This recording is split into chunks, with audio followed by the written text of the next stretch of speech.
페이스북, 트위터, 인스타그램. 여러분은 SNS를 얼마나 많이 사용하고 계신가요? 우리는 SNS를 통해서 나의 일상을 알리고 그것에 공감하는 사람들과 소통하죠. 그러나 서로의 정보를 공유하면서 누구에게나 노출되는 나의 정보, 보고 싶지 않아도 보아야 하는 타인의 생활, 그리고 원하지 않는 사람들과의 소통까지. 관계의 과잉 속에서 SNS 피로 증후군이라는 신조어가 생겨날 정도로 사람들은 지쳐버렸습니다. 하루라도 SNS를 안 하면 불안하고 누가 어떤 댓글을 달았는지 궁금하고 내 글에 붙은 댓글이 적으면 우울한 감정이 들고 지하철이나 화장실에서도 수시로 SNS를 확인하는 등의 행동을 평소에 보인다면 SNS 피로 증후군을 의심해 볼 만한데요. 여러분은 SNS 피로 증후군에서 얼마나 자유로운 삶을 살고 계신가요?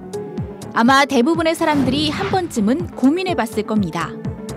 가상의 공간이지만 타인의 시선과 소통을 신경 써야 하는 SNS가 일상생활에 지장을 주고 있는 셈이죠. 결국 사람들은 새로운 대안을 고민했는데요. SNS 탈출. 안티 SNS를 시작한 겁니다.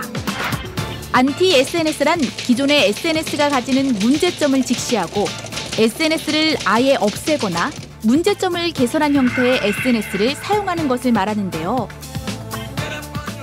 넓고 다양하지만 친밀하지 못한 온라인상의 인맥보다는 실생활에서 만나는 사람과의 인맥을 강화하고 개인정보 노출에 대한 경각심을 가지자는 의미가 있습니다.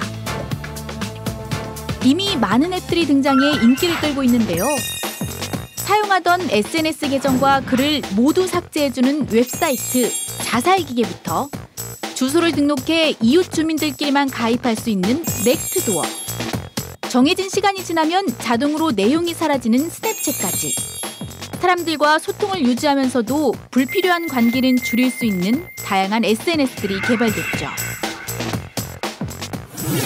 안티 SNS는 더 과감해져 상대방이 SNS에 올린 글을 추적해 위치를 파악할 수 있는 앱 클록을 탄생시켰는데요.